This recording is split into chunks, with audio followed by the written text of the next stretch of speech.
increasingly being filled, not least by the really excellent piece of work by Jack Britton and co last year from the IFS, which was looking at how where you live at the age of 16 determines your journey through education, and also then your journey through the country, your social mobility, and also up to the age of 27, your earnings.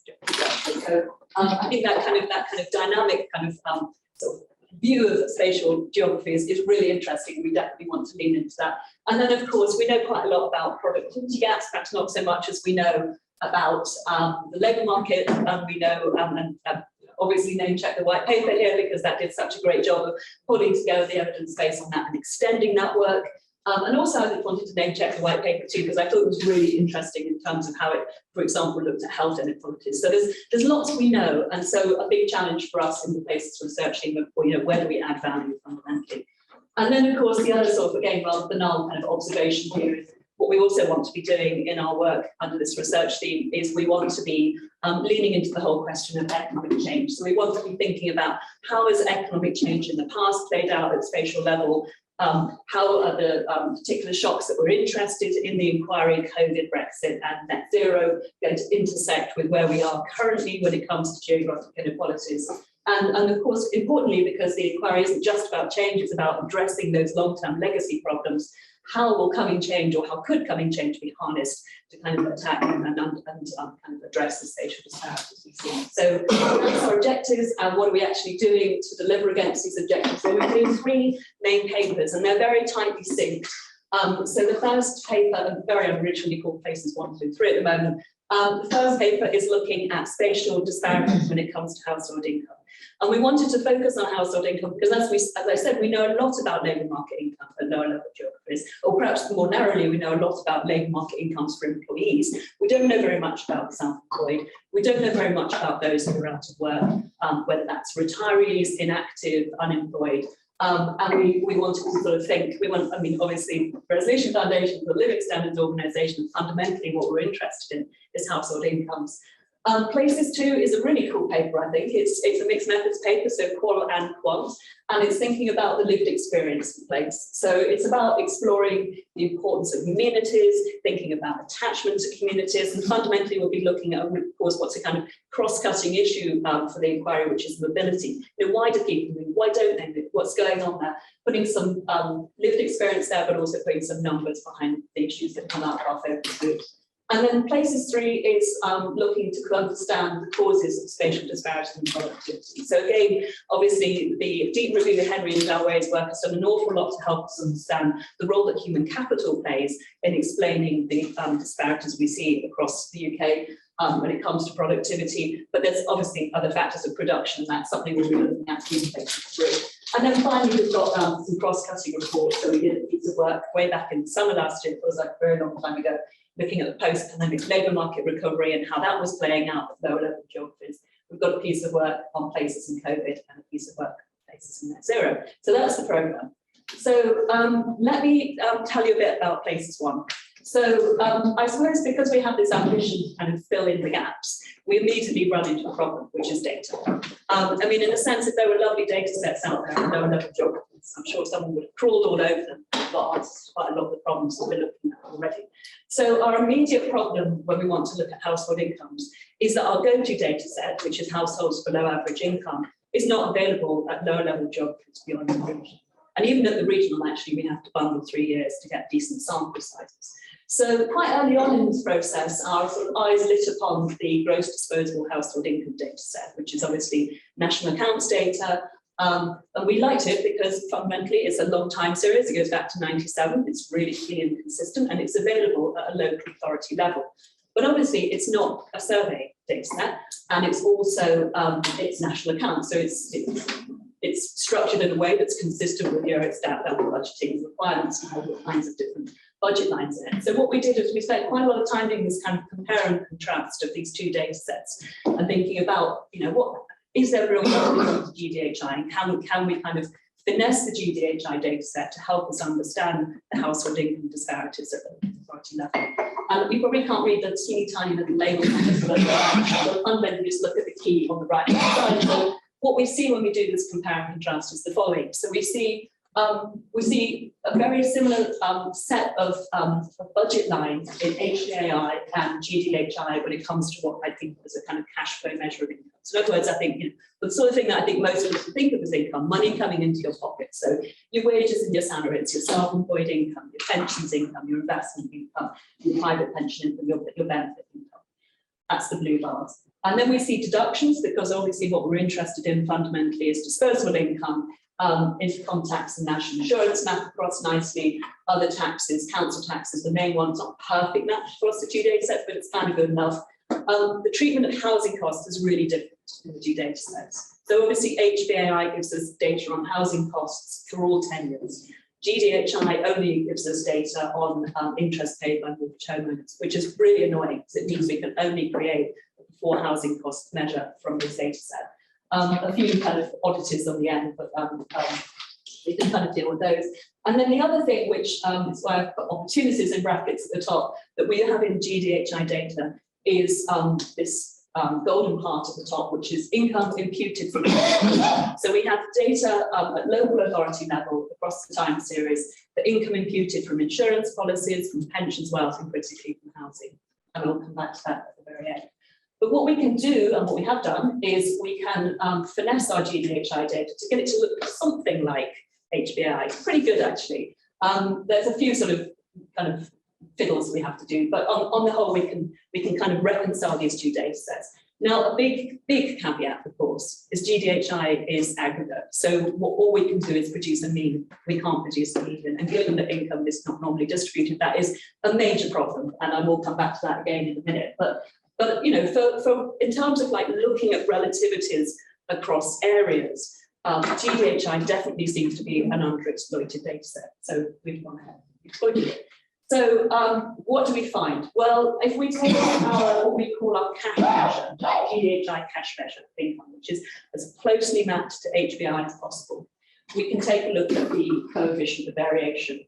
And this is our sort of stress testing chart. So here we're looking at regional level. So here we're mapping the GDHI cash measure coefficient of variation. So our measure of disparities of income across regions, which is the sort of teal coloured line, against the HPAI measure. Here we've got mean unequivalent housing income factor. And you can sort of see that, you know, on the whole, we're fairly happy with this. It's like, from a levels term, it looks pretty good, actually. From a trend line point of view, it's not fantastic. I mean, obviously what you've got with HPAI is this is telling us that the coefficient of variation is narrowing over time, and on HPAI, sorry, other way around. HPAI is narrowing and GDHI is increasing, and that's particularly concerning about what's going on post 2013. And I won't spare you the pain, but we've done quite a lot of work to try and understand what's going on under the skin of this line. Fundamentally, what's going on sort of here is quite a lot of action on investment income in GDHI data, which we know that API reports, which naturally plays out quite a lot through London and South East. But a little bit more work to be done to sort of try and unpack that even further. Is this Great Britain, England? It's UK. Okay. Yes, it's UK. Anyway, take it for red for now that we're going to be happy with our GDHI cash measure. Let me just show you some of the results we get when we work at the local authority level. So here I'm showing you the teal line is the one I just showed you, the regions and nations GDHI coefficient variation, and the red one is our local authority level using our cash measure for GDHI. And I don't, you know, it's kind of a boring chart in lots of ways. Not least because, of course, what we see at local authority level is fundamentally no change in that coefficient of variation over the time period, a few ups and downs. But I mean, the obvious takeaway I just wanted to kind of draw on this one is, and this is not an original observation because we see it in loads of spatial disparity work, is just how much higher the coefficient of variation is the lower level your geography you go to, which of course speaks to the fact that there's a huge amount of variation within region as well as between regions. But it gets more interesting when we start looking at the coefficients of variation of the different elements, the different income elements that we have within our GDHI measure. So this chart is just taking, it's just plotting the coefficients of variation for the sort of four main sources of income. On wages and salaries, you can see it's broadly flat over time. It's interesting actually, because if you look at again, Henry and Jarway found in Dean when they were plotting at travel to work areas, it slightly goes down. Benefits from private pensions broadly flat, but of course all the action here is what's going on in the investment income and the self-employment income lines, and that clearly kind of quite striking results there, and again very much sort of being unpacked at the moment. The one thing I would say though, and this sort of harks back to the point I made at the beginning, which is obviously that GDHI is telling us something about the mean and it's not able to tell us much about the median, is I do think we can read off something here about what's going on with the typical household. So I mean, clearly the typical household's income would largely be comprised of wages and salary benefits, and not self-employed income and not investment income. And I think, I don't think it's a stretch, tell me if you think it's a stretch. The takeaway from this chart is that the typical household in the UK, has, in terms of spatial disparity, income disparities, have not seen any change over the period of time. I like thumbs up. You might need to speed up. You're at -2 minutes. -2 minutes. Oh, I'm really hurrying, Henry. Skip the slide. So, I mean, the other way to sort of illustrate this point, I think, is this decomposition that we've done, which I won't make it now. I've been hurried up. I mean, the main takeaway here is that you can see the trends over time, but the main takeaway here is that the biggest driver of the spatial inequalities in the UK when it comes to income is employment income. And the other big takeaway, which is again leading obvious but quite nice to see it on a chart, is how important the tax and benefit system is in terms of reducing the spatial inequalities. What else to say? Going being quick. Well, I suppose one of the things that's been a sort of puzzle for us, and it's definitely something we'll pick up in places too, is that if spatial inequalities at a local authority level, when it comes to incomes, have been pretty static over time, why are people so vexed about them? I mean, clearly you could argue some of it's political convection, but why are people so vexed about them? Well, I think one of the reasons, an obvious reason, is that they are stubborn, and that despite the fact that there's obviously been income growth over this period of time, in recent years, that when we plot the 1997 observations against the 2019 observations, this is what the picture looks like, and you don't need me to interpret this one for you. And then the final thing to say is, and this is, I think, one of the beauties about the GDHI data set, is it does have this income information about income imputed from wealth, and that does allow us to sort of think about what does it look like when we bring that part of the picture back in. So this is my final time. This is just plotting again our cash measure of the coefficient variation for GDHI at local authority level. And then the pale gold bar is when we bring in income imputed from assets other than housing. And then the total gold, the top line, the highest line, is when we bring housing into the picture. And of course, again, you don't need me to explain what this is showing, but when we bring wealth into this picture, the inequalities get bigger, and they particularly fan out, of course, over recent years, not least, of course, because of rising house prices. Let me conclude. So spatial disparities have shrunk. We know that they've shrunk on many key labour market measures, employment average wages over time.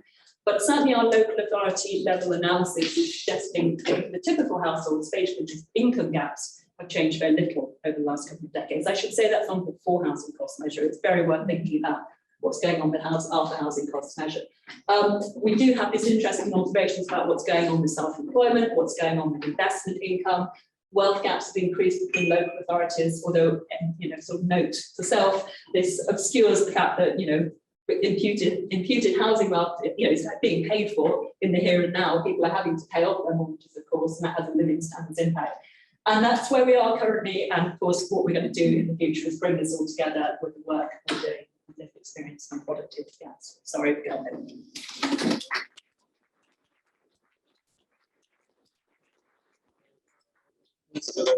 Gilles remote, so just got to set it up. Bear with us for a second. Gilles, we're coming to you, just to warn you. There we go. Right, can you hear me? Yes, I can. And if you'd like to share your screen, and we can get going. 30 minutes max, please.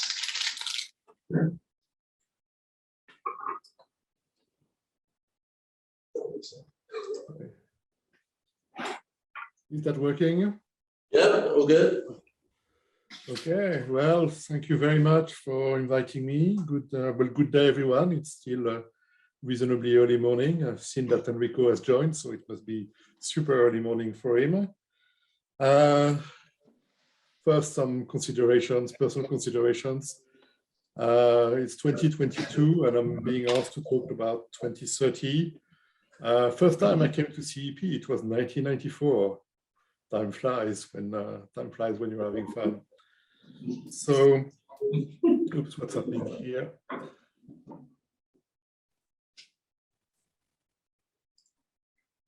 I was given this interesting brief about where our place is going, and I was sharing that around the dinner table the other night.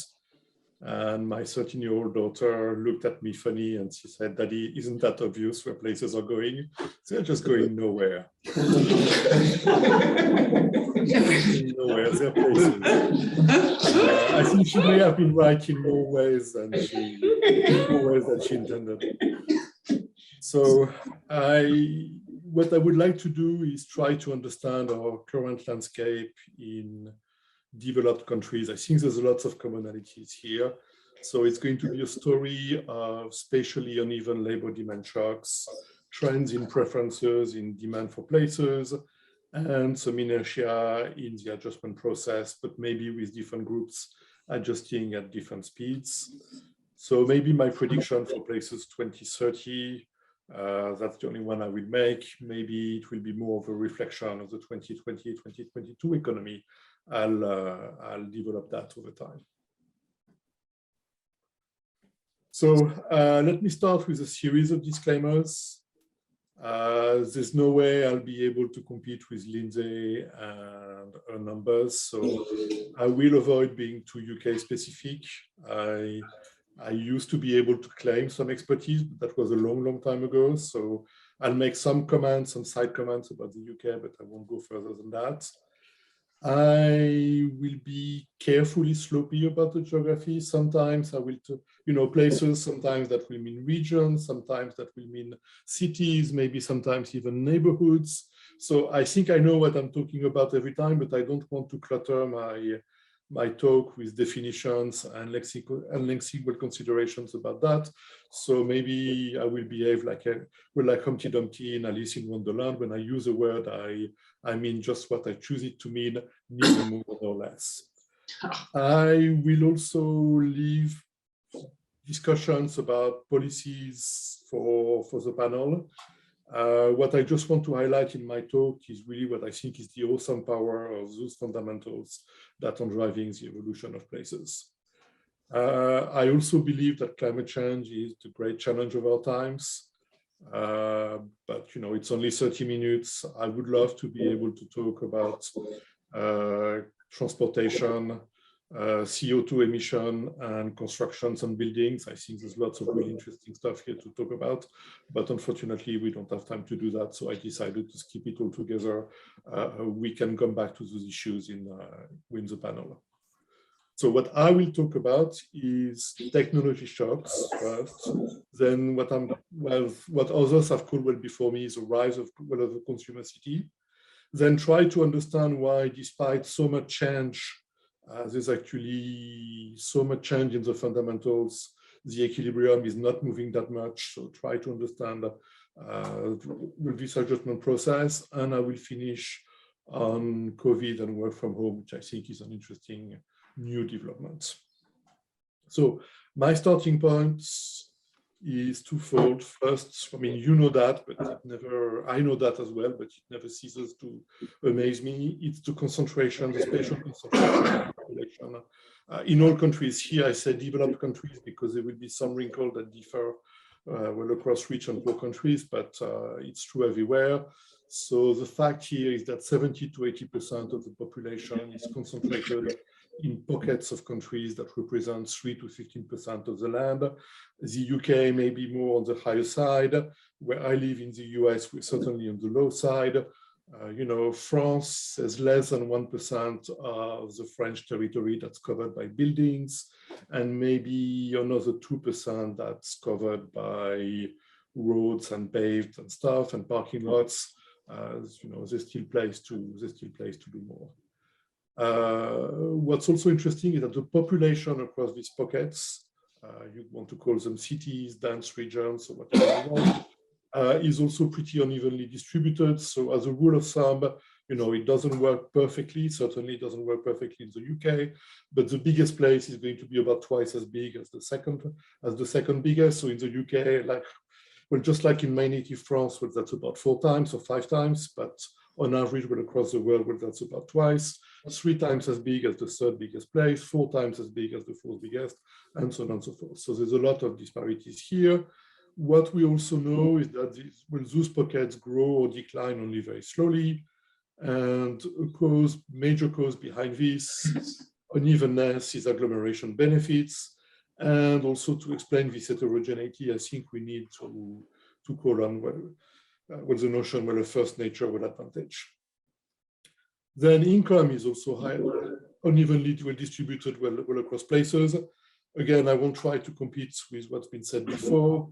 Again, the big rule of thumb is that income per capita in developed countries is about twice as high in the richest places relative to the poorest places. In developing countries, this is where rich and poor countries differ. This multiple is more like 4 to 10. These disparities tend to be persistent, like we've seen, with, depending on exactly what we're looking for, sometimes evidence of increasing polarization. And I think these disparities are driven by 5 factors. The first 3 of them are called sorting. Sorting is really, really important, as we will see during the rest of the presentation. It's going to show up in how we adjust to shocks on the demand side, shocks on the supply side, and so on and so forth. A little bit about agglomeration and a little bit about first nature again, but sorting is really the big story when it comes to income disparities.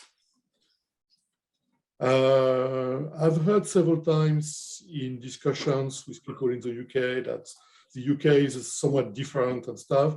Yeah, the UK is unique with its history and its culture, its literature, its football culture, like Hugh Grant said, David Beckham's right foot, David Beckham's left foot, and so on and so forth. You also drive on the wrong side of the road, of course. But when it comes to disparities, yeah, I think the only thing that's notable is the distribution of skills. London is strongly skilled, but other large UK cities may not be as strongly skilled as one might expect. But otherwise, for most aspects of this debate, the UK is just a country that's very much like France, very much like the US. So moving to the next step, let's try to understand changes on the labor demand side. So I think it's a story of technological shocks.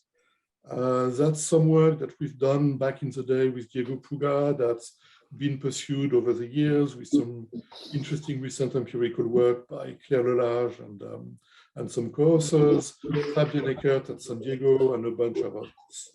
So going back to, that's an American story, but you know, we can tell exactly the same story for France and the UK, just change the name of the cities. Actually, the richest cities in America were called Detroit, Cleveland, Pittsburgh, Trenton, Providence in 1950. Today, of course, when cities are all poor and facing very, very serious issues. What distinguished them in 1950, where they were all specialized in key manufacturing sectors and highly vertically integrated. Then what came is the first wave of unbundling that took place over 20 to 30 years, where with changes in telecommunication, transportation, and firm management practices, suddenly stuff that was physically well together could actually be operated from a distance. So the guys from management, from research and stuff were no longer linked or could actually be detached from the factory floor. And they actually took that opportunity because they'd rather be close to some of their suppliers, the bankers, the accountants, the lawyers, and so on and so forth, and close to other guys like them in other firms. So that led to this separation between production and management, very broadly well construed. So headquarters, business services, innovation, and all those functions. So in turn, this led to the emergence of management/innovation cities and those that remained like as production cities. So this unbundling was very, very painful for everyone. You know, New York City, just like London, had whatever a share of manufacturing labor that was in the high 30%. And this actually over time, within the space of 20 plus years, went down to less than 5%. And today it's essentially zero. That was very, very painful for London, for New York City back in the day. But eventually the cities doing management and innovation, they recovered, they gained, they expanded, perhaps fueled by the fact that those activities enjoy strong agglomeration benefits. Whereas those cities left with production activities, maybe the agglomeration pool was not as strong, so they ended up typically smaller than before, and their activities were not strongly attached to those places. They could actually be relocated to cheaper places. So in the US, that means the US South. For Europe, that means Romania and a bunch of new locations like this. So things even got worse during the 1980s, well, to today, where manufacturing has been amazingly good at becoming more productive. And unfortunately, you know, they're producing normal goods and demand is not increasing quite as fast. So as a result, they're really, really good at doing stuff and we're not demanding that much more of it. So employment on that is shrinking. You know, still to this day, the US is producing more cars today than it was producing in the 1960s. But, you know, we need a worker with 20 plus hours worth of labor to produce a car instead of whatever, 200 before. Employment also, manufacturing and employment got hit by a series of shocks about international trade. First there was Japan and then Southeast Asia, and then the mother of all shocks with China. On the other hand, for the winners, you know, all those functions they were specializing in, they greatly expanded. As I already said, the agglomeration effects also kicked in. And what happened here is also, you know, these are functions that are highly skill intensive. So there was a very, very strong skill bias to this, and that led to major sorting.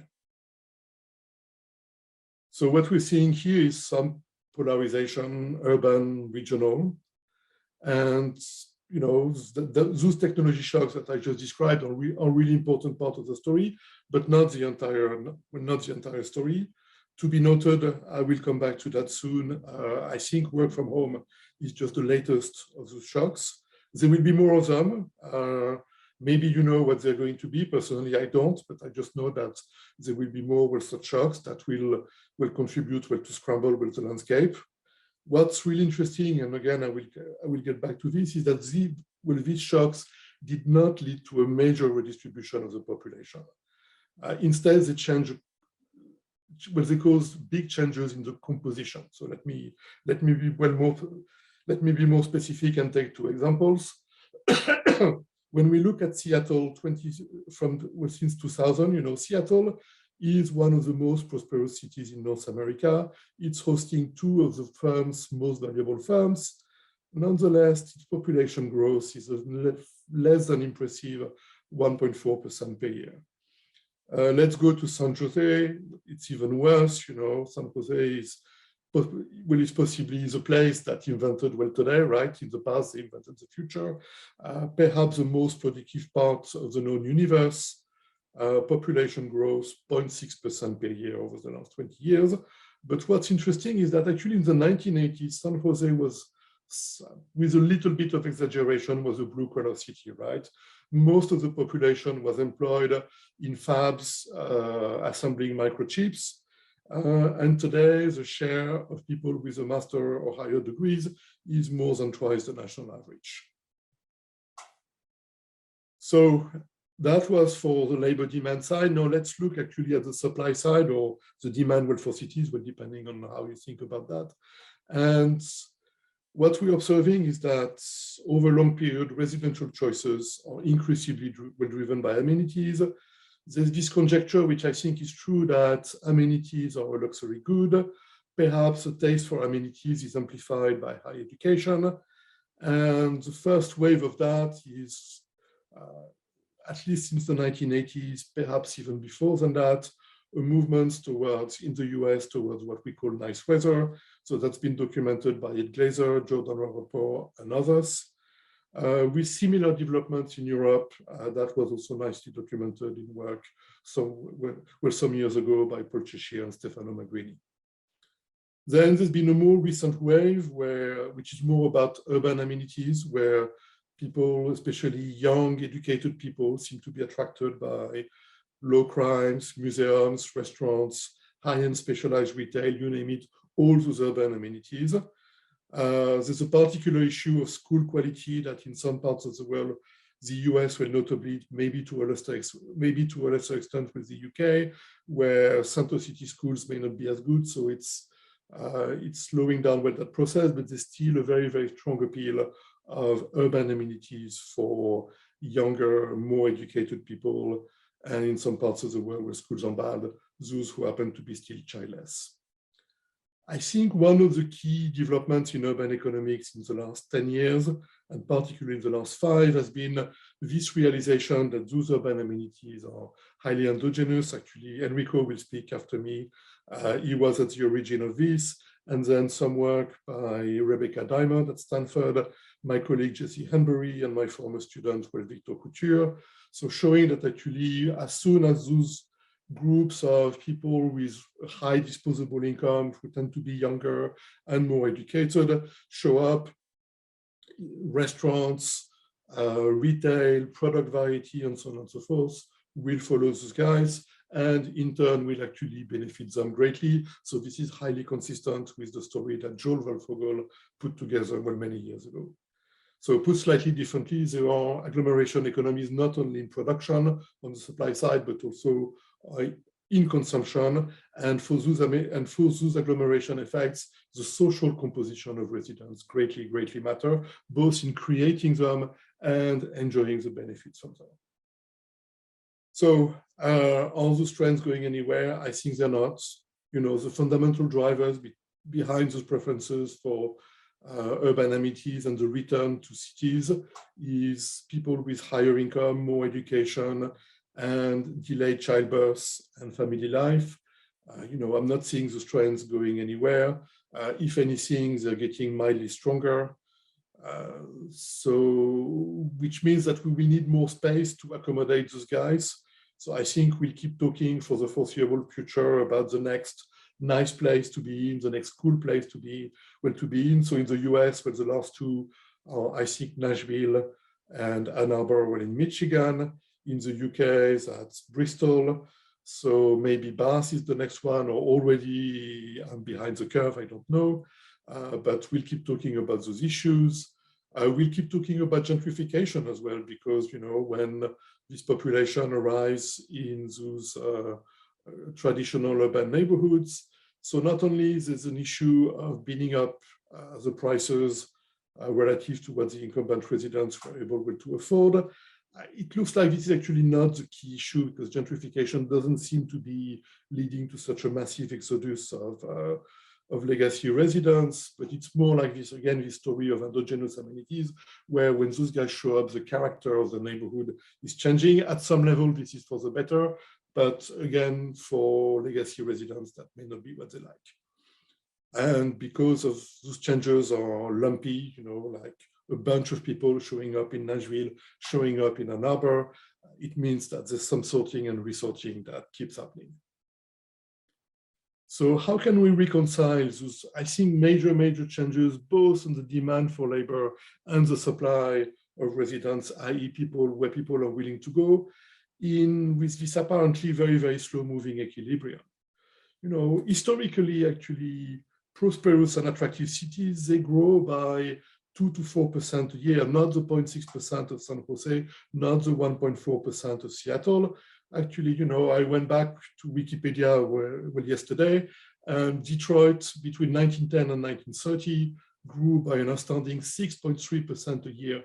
So it's over a 20-year period. And Detroit did not start with 5 people in 1910. It started with 500,000, and it ended up with more than 1.5 million when in 1930. Even more astounding, perhaps, and more recent, Shenzhen in China, it started from 7 million in 2000. You could have said, okay, this city now has fully developed and its population is going to remain more or less stable. It grew by nearly 5% per year over a 20-year period until today, reaching today 17 million people. So we're not seeing that, we're no longer seeing that in the developed world, except maybe for the US South, although it looks like, a place like Dallas is maybe changing, and maybe parts of the West, but certainly not all of them. So fast population growth is no longer happening in attractive cities of developing countries. So if the quantities don't adjust, the laws of economics are pretty stubborn, the prices will adjust and housing prices will go up. I'm going to show only one illustration today. This is this one. That's from a paper that was published in the AER a few years ago. That's real housing price since 1870 for a bunch of rich countries. So the UK is in there, France is in there, the US is in there. And things remained stable until the 1960s, 1970s, and then they kept going up. And what we know is this is not construction costs. The authors show that pretty decisively. And this is not housing quality. This is really the land that's become in those places where we want to live, that's become immensely more valuable. So as a result of that, of course, the composition of places is also adjusting. I illustrated that before with the case of, with the case with San Jose, but this is well beyond San Jose. This is everywhere. Everywhere where attractive is attracting those highly educated people. So why is there so much inertia? Explanation number one, people are reluctant to move, and increasingly so. I don't think we understand that very well, but clearly, it's as if migration was this inferior good that people were turning away from. Remember that in Europe in the 1960s, people were moving all over the place. People were packing up from Portugal, southern Italy, to move to France, to the UK. People in the UK were moving from everywhere to everywhere, same thing in France, and so on and so forth. This has stopped. This is also going down in the US. And again, that's a pressing issue that we need to understand. I don't think we understand it very well. Then there's, of course, yes, building takes time, even in the absence of restrictions. For a while, when I was living in Canada in the early 2000s, the city of Fort McMurray, of all places, which is a place in northern Alberta, which has those shale gas. There was no restriction, but nonetheless became for a short while the most expensive part of Canada because people were flocking in, and they could grow by 7 to 8% a year, but no more than that. But 7 to 8%, it means that they could not grow by 20 to 30% a year, well, during that shale gas boom. But at the same time, it's a lot more than the 0.5 to 1% that we see for most prosperous cities these days. Then the third, and I think really important part of the story here is the economics of urban decline. So that's an explanation that's due to my colleague Joe Giocco working with Ed Glazer. It works as follows. I think it's a really important argument. When a city is not doing well, people leave it, and as a result, property prices adjust downwards. And the supply of housing does not adjust downwards. It's fixed in the short run. So when people leave, prices fall, and they can fall to the floor, potentially well below construction costs. When I moved to the UK in 1994, the first thing I saw on TV was that you could buy a house in Sheffield. They would actually give you 2 semi-detached for £1 back in the day. That story came back in the news in southern Italy recently. I don't know if it made it to the top of the UK press, but certainly people talked about that in America, and so on and so forth. So this really, really cheap housing is providing people a huge incentive to stay. And this incentive is, of course, all the stronger for those who stand to gain the least from moving. So that leads to negative sorting. Those who are staying in those cities that are struggling are these people that have the worst labor market outcomes in any case. So those legacy residents actually will stay until the stock of housing fully depreciates, which can take, of course, many, many decades. So what I'm saying here is that urban and regional decline is going to be highly persistent and leading to very painful adjustments, regardless of everything else. Then, of course, we have misguided national land use policies. I'm talking the United Kingdom, I'm talking about France. We can go back to this. We can go back to this during the policy panel. I think it's really a problem. In countries where things are more decentralized, there's also some bad economics of NIMBYism. So initially that was articulated by Bill Fischel, and I think we're trying to re-articulate it with Diego Puga in a slightly more formal way and bringing in more systematic evidence. But the basic story here is that if you want to be efficient, you want to maximize the total value of land in a city. And in that case, that means that the more attractive cities are going to become really large and very densely populated. On the other hand, the incumbent residents will push instead to maximize the average value of their properties, which means the value of their properties. And that's going to lead to a very, very different world where the most attractive cities are going to become highly expensive and remain pretty sparsely populated with high minimum lot size and so on and so forth in the US. So moving to the last part of my presentation, it looks like I have whatever 3-4 minutes to go. I want to talk briefly about the COVID shock and work from home. I think that's an interesting recent development, and I'm working with it for a New York Federal conference at the end of this month with my colleague Jesse Henbury. So I'm trying to get my act together on this. So let's say we're willing to accept the facts from our mutual friend Nick Bloom, and basically I'll say that share of work from home long term is going to move from about 5% pre-COVID to maybe 40%. In some American cities, it's still 60 to 80%. When we look at the central part of the cities, like in New York, it's only 20 to 30% of the workers that have come back, but I believe it's going to increase. It's going to increase. So what work from home does, it's going to reduce the demand for office space, quite obviously. It's going to decrease our commuting. So that's what I'm calling a commuting dividend. And, to work from home, we need a home office. And, that's going to tax away some of our homes. So it means that that's going to increase our demand for residential space. So the commuting dividend, when you think about it, the property price gradients should be rotating anti-clockwise, i.e. prices in the suburbs should be going up according to the predictions of the simplest model here, and prices close to urban centers should be going down slightly. Actually, there's some evidence in the US, Armani and Nick Bloom again, and some paper that's already forthcoming by Arpit Gupta, Stein van Nieuwburg, and some other co-authors whose name I can't remember, sorry, who document exactly this for the US. There's been a flattening of the bid rent curve. Problem is that in the short run, not everybody can move to the suburbs, so property prices tend to go up.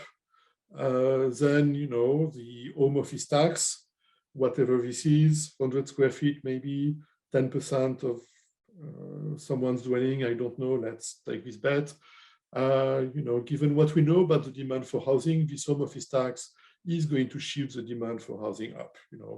I'm doing a simple back of the envelope calculation, assuming an elasticity of substitution between housing and other goods, maybe close to 1, which seems to be the case in the data, a 10% increase in home office tax, i.e., again, we tax away 10% of a dwelling, that leads to a 5-7% increase in the demand for housing.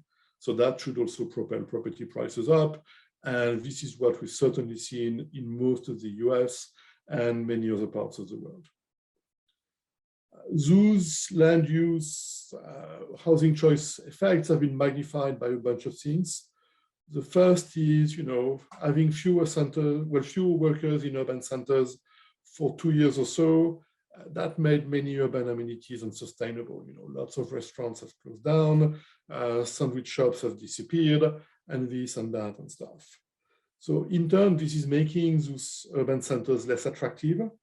So less incentive for workers to go there, for firms to set up their office there, and for people to go there, whatever, to enjoy only those amenities in the evening or the weekend. So that's been some urban centers went into a death spiral in the US. They certainly were struggling.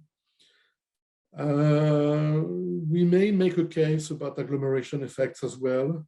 I'm not quite sure whether or not, I'm genuinely uncertain here, because that case will depend on agglomeration effects, strongly depending on direct interactions, which may or may not be the case. We don't know enough on that subject. You know, if agglomeration effects are all about input-output linkages between firms, or seek labor market effects at the metropolitan level, you know, COVID and the deaths or lower wage density where the workers were in the center is becoming completely irrelevant. Other possible magnifiers here: crime, local public finance, and of course, transits. So this is the short run. In the long run, things will adjust. There will be more margins from adjustment. First, you know, I think workers will return to city centers. Perhaps actually some city centers will be even more lively, vibrant, busy than before, because before COVID, we had this mix of, you know, let me borrow from Richard Florida here, I'm with him on that one, where you had this mix of creative and admin types. And after COVID, the admin types will have been sent home, well, mostly when working from home. The creatives still want to be interacting with each other, just like I want to be interacting with my colleagues. And I think, well, you also want to do that. And in that case, you know, if it will be filled mostly with those creatives. So that means actually an even more vibrant, stronger agglomeration effects in those urban centers, but maybe also fewer of those urban centers, because there's only so many of those workers that actually want to be to each other in the economy. Increased demand for housing can be satisfied in some cities, but not others. So in the US, I think that means a lot of growth for places like Charlotte, maybe a population decline in San Francisco, no more housing, people willing to consume more housing each, population has to go down, right?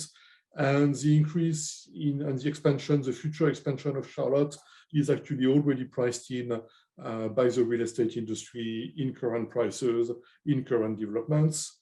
So in Europe or Japan, I think this accommodating the increased demand for housing may not take place so much through new constructions, but perhaps actually people going back to some cities that were not doing too well before COVID. So that actually will COVID may actually be, and work from home may actually be good news for some cities that were in decay in the UK, France, Spain, Germany, and so on and so forth.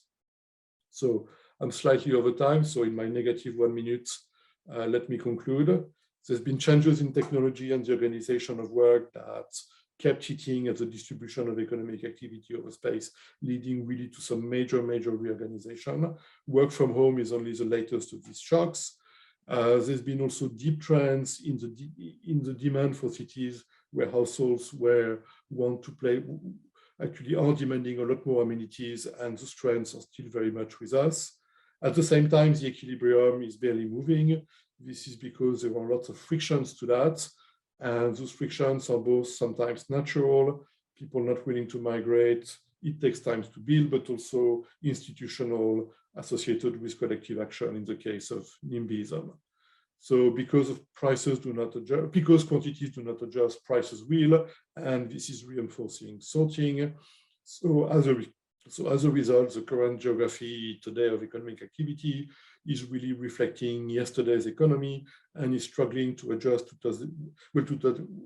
today's needs, with some groups adjusting faster than others. And that's where I'm going to stop. Thank you very much.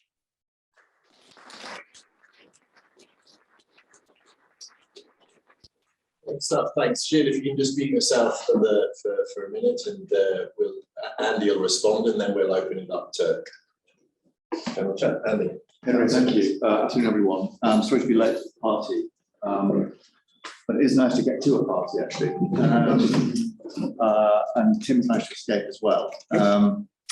I'll keep my comment brief, partly because I know we're running a bit behind time, partly because Lindsay and Jill did such a fantastic job of setting out the territory, and partly because I assume everyone in this room has read all 375 pages of the white paper. And Yes, I memorised it. have, I know you more than have. once. I know you have. And indeed commented. And I will test you on the footnotes during the course of this afternoon. So let me make a couple of general points, and then a couple of more specific ones, and then Pass it over to the floor, Henry, if that's okay. on the general, fantastic that we have this Economy 2030 initiative. It is absolutely what is needed. The only I'd add to what is said in the background material about the challenges that the economy in 2030 faces, of course. But I also fear the Ukrainian crisis, in addition to being, of course, first and foremost a humanitarian tragedy, a geopolitical crisis, will also have long and lasting and large economic ramifications as well. I can't help but think that it will cause a further reorientation and rethink of the ways in which both goods and services, peoples and finances, monies, will be able to cross borders in a way adding to compounding the pre-existing effects of the GFC, of Brexit and of COVID. Second general point is I really like the way the day has been structured, even though I've missed most of it, which is to say, along the lines of pay, productivity and place for people, workers, firms and communities. In my mind's eye, those are the 3 points of the self-same triangle to some very significant extent. We have seen an elongation, a widening of the distribution of productivity, as I'm sure has been spoken about already. We have seen an elongation in the distribution of pay. So I think it's no surprise that accompanying both of those two, we have seen a widening distribution of performance in places as well. So you do see that it is the high productivity firms that employ the highly skilled workers on high wages and tend to locate themselves in the vulnerable places, and the flip side, the other side of that particular distribution. So that schema for making sense of the three as a combined whole, I think, makes lots of sense. My first specific point, though, is that while productivity and pay or skills are a necessary condition for success within place or levelling up, if I can use that slogan, they are in my mind's eye not sufficient, necessary but not sufficient for success. Why do I say that? Well, I'll draw a bit here upon work by others around this table, including Henry, including Richard, which it is striking, that the place in which we sit, London, despite being by some margin top of the productivity and pay league table, is also rock bottom of the well-being or satisfaction league table. And to flip that round, the place where productivity and pay is lowest, Northern Ireland, is also the place that is by some margin the happiest. And I wouldn't want to overplay that point, but it does suggest that even once you take account of the cost of living, there is a significant slug of other stuff that really, really matters to people's lived experience. Fantastic that some work on lived experience, I think, is there as part of this program. What are those things? Well, let me mention three from a potentially very long list. There are 3 S's, for what it's worth. And the first is safety. So if you look at, if you rank areas by levels of life satisfaction and focus on the areas with the very lowest levels of life satisfaction and ask the people there what matters most, that would improve most your lot in life, they say safety. First and foremost, I want to feel safe when I leave my house. When I walk down the high street, I'd quite like it if it wasn't strewn with graffiti and antisocial behaviour. There's kind of a Maslowian hierarchy of needs there that puts crime and safety quite near the top. And ranking not far after that will be another S, social infrastructure in its many and various forms. That could be a high street with shops you might want to shop on. It could be green spaces. It could be leisure facilities, sports facilities, football clubs, and the many and various forms that social infrastructure takes. And the third S, and indeed one of our 6 capitals in the white paper framework, is social capital, that is to say, trust, relationships, and all other things bright and beautiful. They plainly are a large part of the story, and that's why our schema, our framework for thinking in the white paper, puts those things front and centre, alongside the foundational pillar that is a strong economy, strong businesses, high productivity, high pay, and high skills. Another way of putting that point, I suppose, would be to say that people-based policies are really, really, really important, but are no complete substitute for place-based policies. They are complements rather than they are substitutes. Both have an absolute role to play. An interesting aspect of research for this group or beyond, one that Tim and I have discussed on and off, is how those two things nest, how those two things best nest to make a successful package.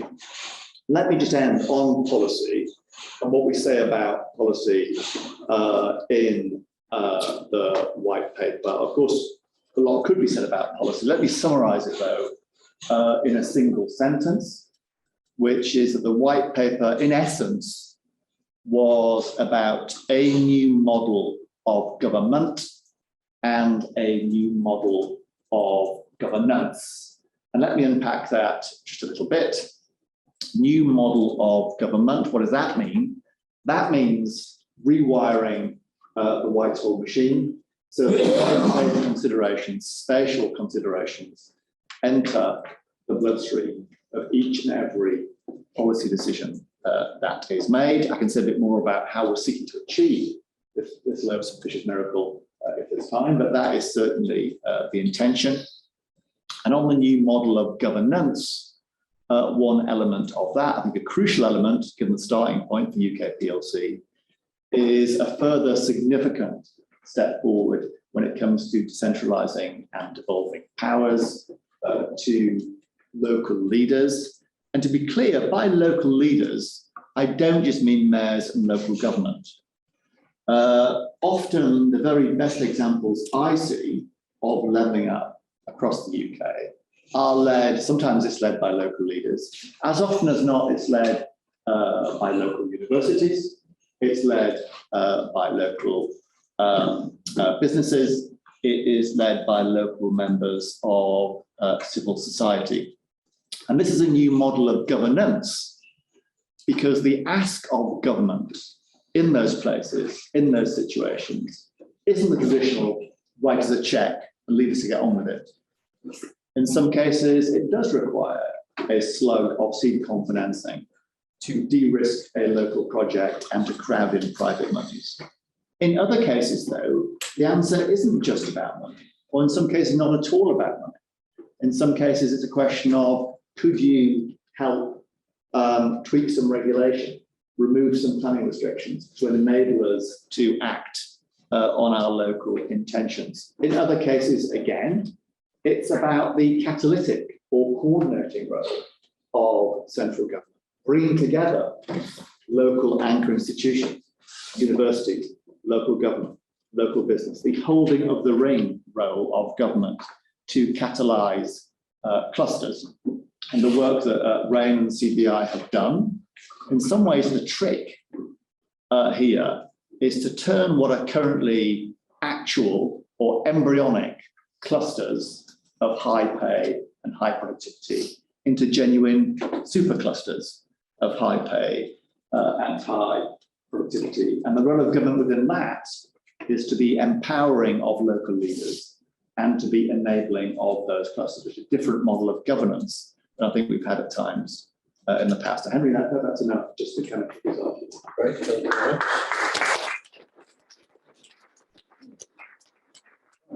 If people, I'm hoping people online can hear me. If you've got a question, either write it in the chat or raise your hand. While you're thinking about that, I'll take questions from the room. Oh. Thank you for this wonderful presentation. So I have a question to Lindsay. Very interesting report. I think the natural step, the next step probably would be to include some kind of cost of living that account for the local CPI and those estimates. But I was wondering, how do you think, because a big fraction of local CPI will be driven by the housing prices. And we can also see that there is a big role of investment income, disparate investment income driving regional inequalities. And part of investment income, I believe, are the returns from housing investments. So what do you think is the right approach in terms of like using local CPI to discount for the investment income? Because if you believe that the rise of prices in some area is because the housing prices went up and rents are going up, right? So that's, if you then apply local CPI to kind of deflate those prices, you're going to kind of reduce the income from investment from this region, right? Yeah. I'm just thinking, what's your stand on this? That's a brain-boggling question. I mean, one thing we can see in the data on that investment income budget line is that rents are not very significant. So that's quite interesting. I mean, you're absolutely right to flag that sort of the next big analytical step is to think about how we fundamentally, how do we create some kind of synthetic on the housing cost measure? And there, of course, we're really constrained in that we don't have rent data at the moment. We have house price data, but not rent data. We have rent data at very good levels. We'll stop. So that is a puzzle we're going to have to overcome. But I think you're raising a really good point in terms of the interaction between the housing wealth and the investment income. But my instinct is, from thinking about the shares, it's probably not as significant as you perhaps have to consider. But we will ponder. It's a really good question. Tim? It's a question about, what do we know about why people want to work from home? Is it that they hate commuting, or is it that they dislike the office? Because it seems to me the answer really matters for urban form. If people dislike commuting, and that's the main reason they want to work from home, then a city like Paris is suddenly much better than a city like London, because the centre of Paris is approximately twice as dense as London, and London is much better than LA. So are we suddenly going to find that continental 350 dwelling per hectare cities are now the right urban form, because they would allow the agglomerations of production and consumption that Gilles mentioned, because people would still be more willing to commute because it's much faster? And if that's true, what on earth can we who don't live in cities like that, and there are no such cities in Britain, what can we do about it? That question is to anyone who knows the answer. Why people want to work from home. Gilles, is this something that you've covered in your work for the fair? No. So what we know is that people really hate commuting for sure. Yeah. That's a tax. So your typical American workers commutes about 30 minutes each way every day. So that's a 1 hour tax. There's this old book chapter by Alan Kruger and others, where they use a time use survey and then ask people about their preferences, where commuting is coming at the very top of the activities that people hate, together with childcare, interestingly.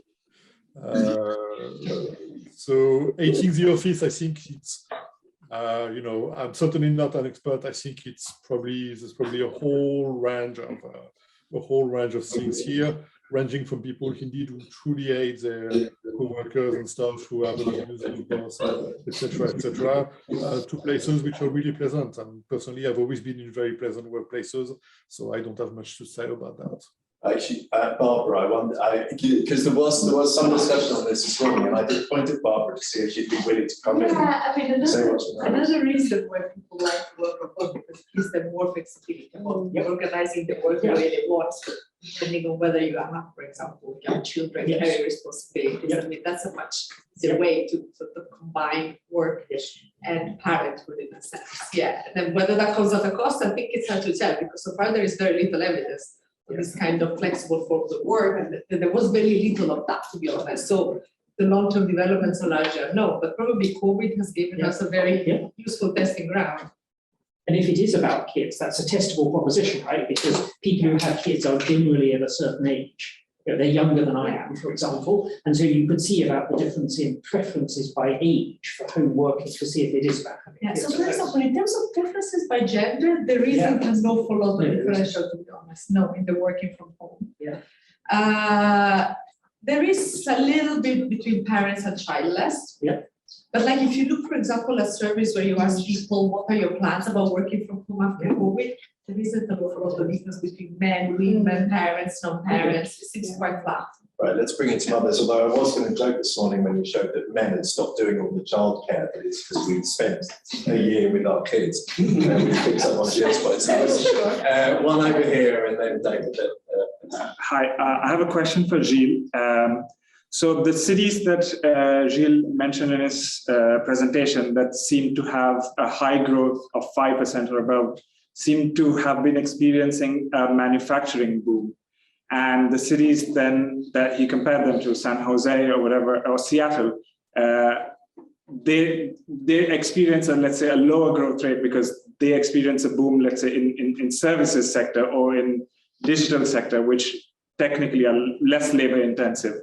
So does that is that one of the causes that kind of shows the disparity? And my second question is, how can you explain the different trajectories that San Jose and Detroit had, both strong manufacturing sectors, but one due to an exogenous factor, let's say, because competition from external car manufacturing companies led to a decline, whereas San Jose actually changed the composite. It became attractive to highly skilled labor and kind of moved from manufacturing into more technologically advanced sectors.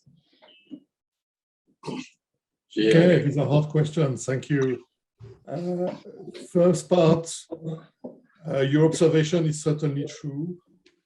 Whether there's something systematic here, perhaps. I can imagine, job creation in manufacturing being whatever faster, more lumpy than in services. But when we look at other examples of places that have been growing fast, Houston, even more Dallas, Phoenix in the US, Atlanta, manufacturing, I don't think played much of a role. Houston, oil certainly did, but not in Dallas, not in Phoenix, not in Atlanta, and many other places in the South. So they were not doing whatever 5-6% a year, but they've been doing 3-4% a year. Or maybe let's take actually an even more extreme, counter example.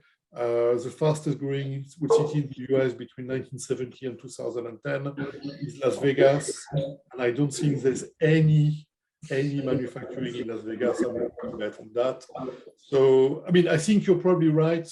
It depends indeed on the sorts of activities and how you grow. Las Vegas, you can explain, lack of barriers and, a really, really fast growing sector of entertainment slash recreation. So it may not be manufacturing, but there may be something about indeed the nature of economic activity. Detroit versus San Jose, I think there's something really interesting here. It's, there were lots of cities in decline in the 1980s. Boston was supposed to be in terminal decline. In Seattle, there was a big sign in Seattle, in the center of Seattle, supposedly, which was saying the last person to leave Seattle, please turn off the lights.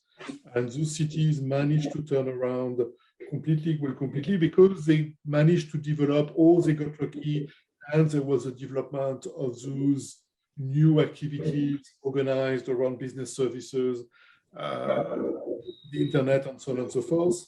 And Detroit just didn't get that. Some of it might be due to very, very dysfunctional institutions in Detroit. You know, the school district, as Dan rather well put it, is a national shame, and so on and so forth. So there may be some of that, but there was also lots of candidates, and some of them actually got lucky or managed to get those activities that developed and made them incredibly well prosperous. And the others, you know, Youngstown, Detroit, Cleveland, until quite recently, even Philadelphia, and so on and so forth, were in that second group that never really recovered and kept those production activities, which slowly will disappear, and now are basically left with not very much at all. So Philadelphia has managed, I think, to turn well that corner, but many others did not.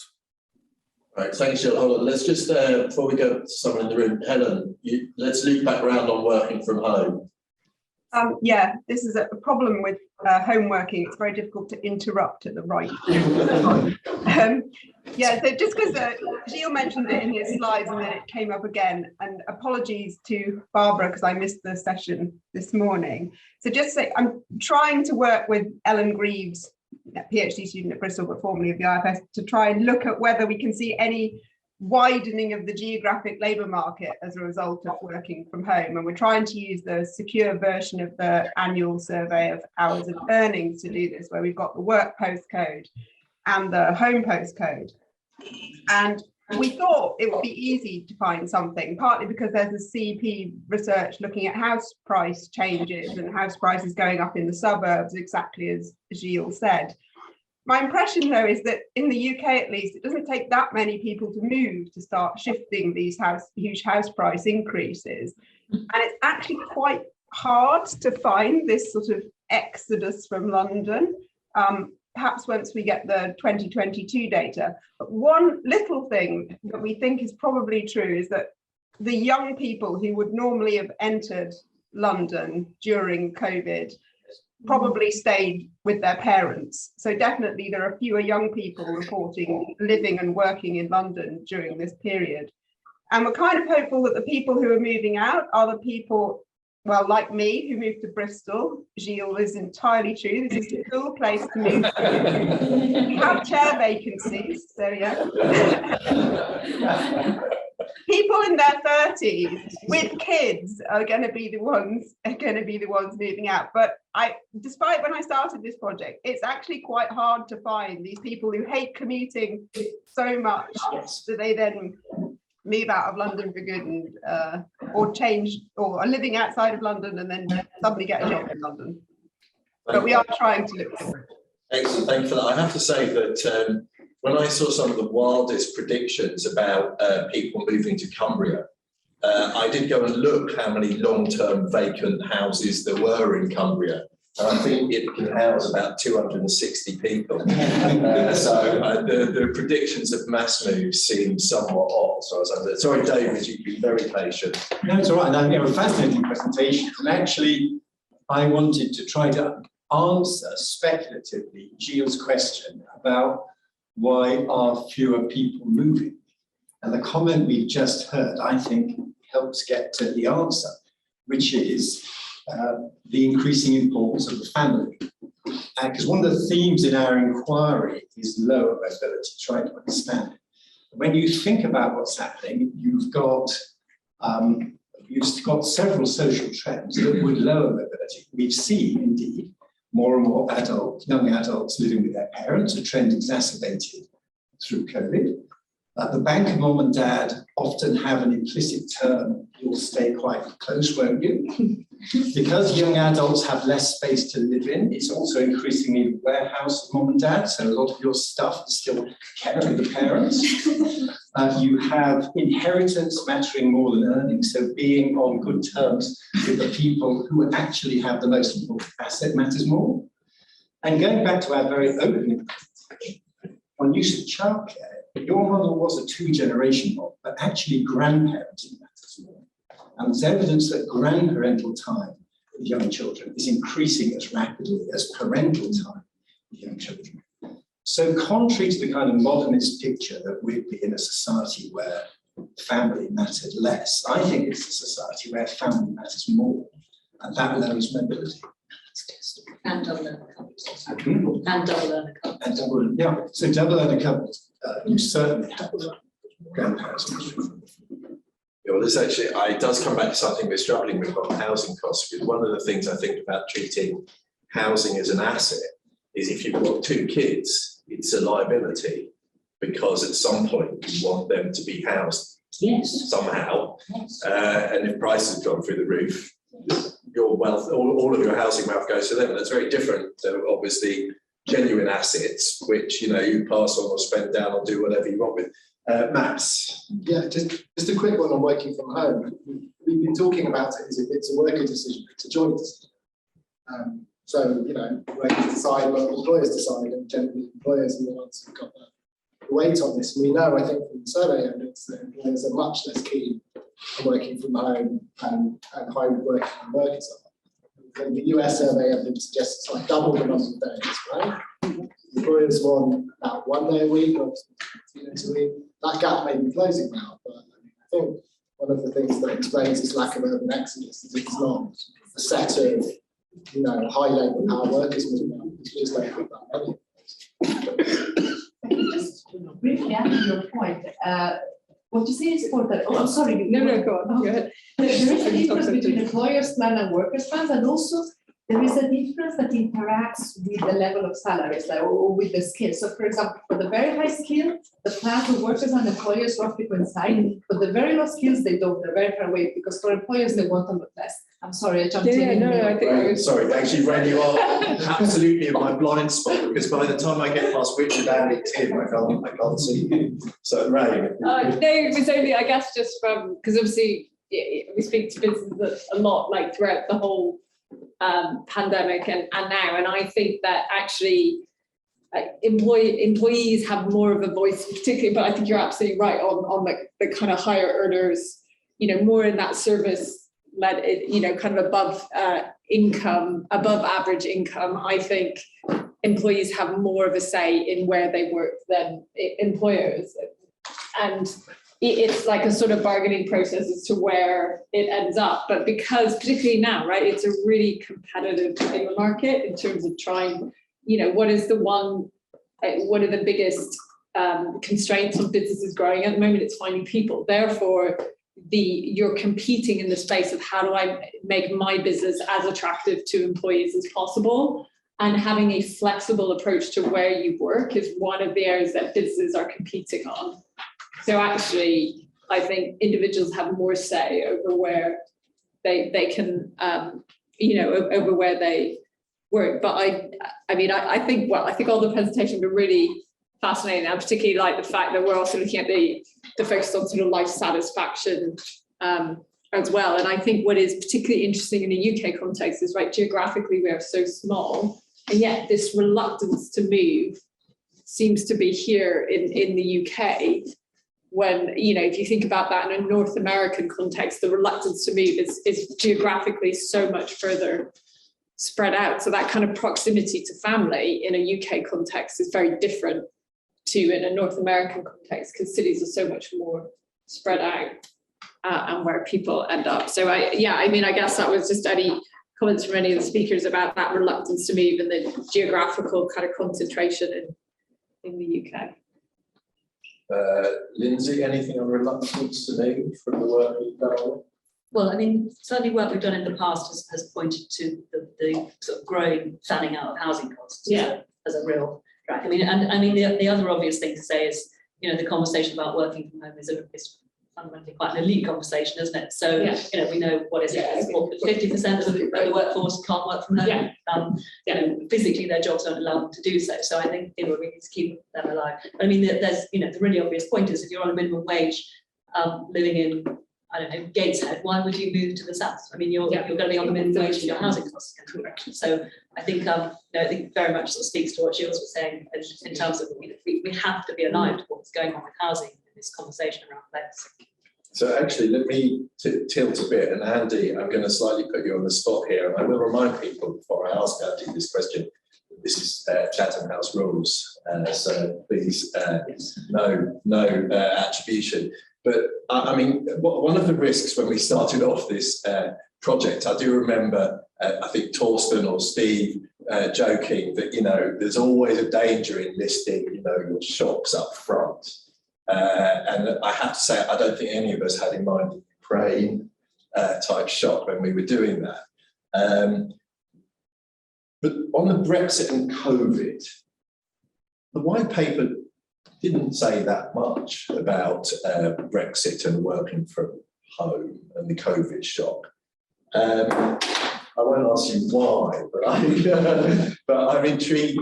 I would be intrigued to get your reflections on how you think those two shocks that we've said we'll do will play into the levelling debate. Yeah. It's also ominous when someone starts with it is Chatham House, isn't it? But yeah. So you're right. Yeah, we said Brexit was mentioned in passing. We'd have a little section on implications of COVID for working from home and all that good stuff, which is reprising some of the arguments around the table today, but only some of them. I mean, I don't think the absence of space suggested there was a lack of, we sense there was a lack of importance around that on both fronts.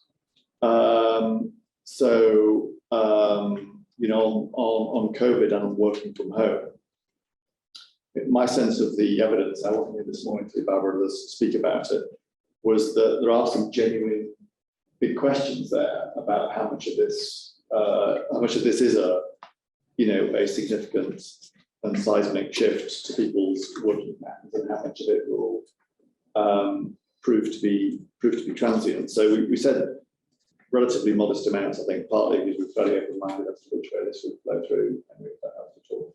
It's another place, I think, where research, extra research, like which has been mentioned, we use. Great, thank you. Dan?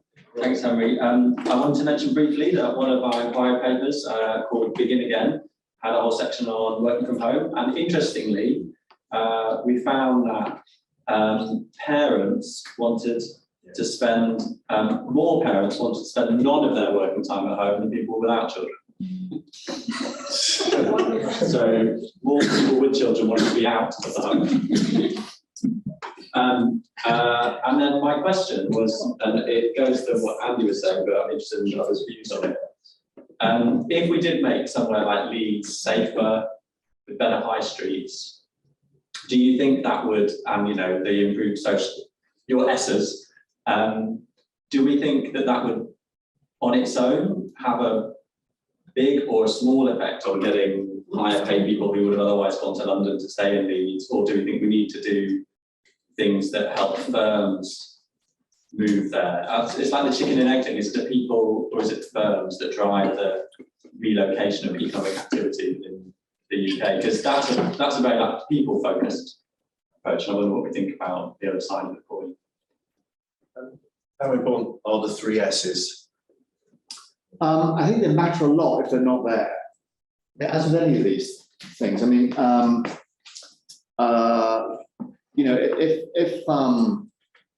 there aren't many places in this camp, but if there are fantastic firms paying fantastic wages, that of course is a huge draw for further skilled workers. Equally, it's a bit less of a draw if you are a cultural backwater with unsafe streets. So I'd say there's nothing either or about this. This is sort of multiplicative recipe for success in those places that are doing well. I think Tim does know my favourite metaphor on this, which is this isn't like there's any single thing you can point to as always and everywhere in every place being decisive. This is like a cake recipe. And you can't say the single most important ingredient is the flour or the butter or the eggs or the milk. If any of them are missing, they are the most important thing. And that is exactly the same when it comes to place. You travel around the UK, the successful places have all the ingredients there. The unsuccessful ones are often missing different of those ingredients, which is why the recipe is subtly different for each of them. For some, that is the essence. Great. Right, we've got 1 minute. Gilles, if you were in the room, I obviously would have brought you into the chat more, but it's a bit harder when you're off remotely. 1 minute to add anything that further thoughts that come to mind. Okay, thank you. It looks like this is Richard Layard to your left, Henry, right? Yep. Okay, so Richard, I actually wanted to go back to, I failed to say that in the beginning of my talk, but the first thing you told me back in the day in 1994 when I came to CEP is, okay, you lot are not really in the business of writing papers, you should be writing books. And at the time I found this advice a bit odd, but over the years I've come to appreciate it. So it's not actually about the writing books itself. I actually never wrote a book.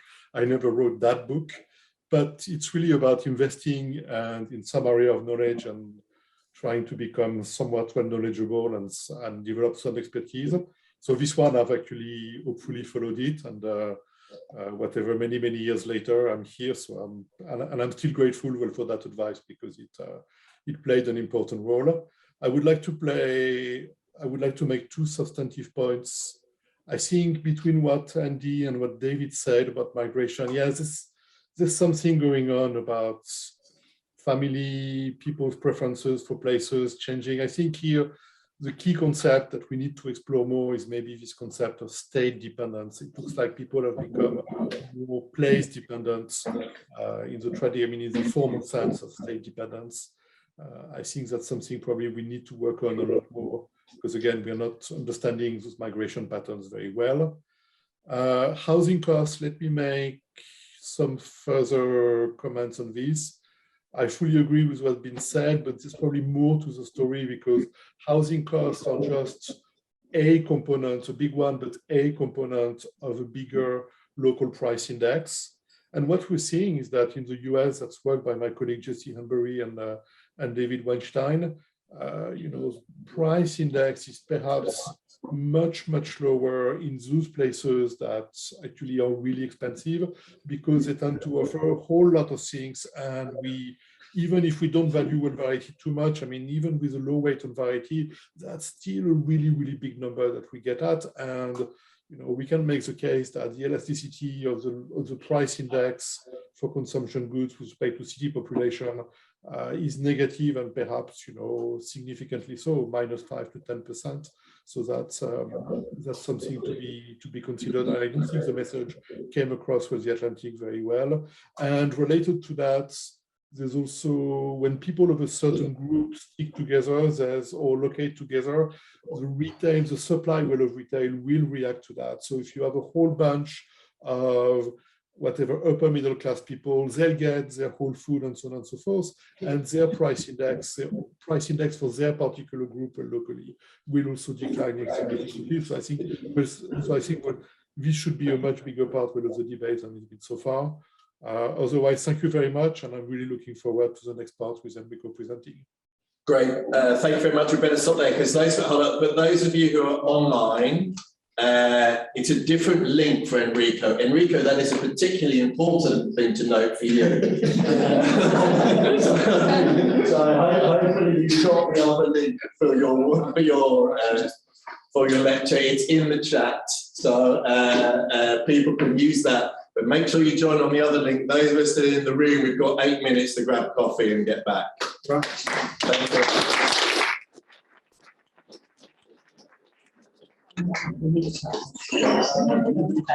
Where am I going?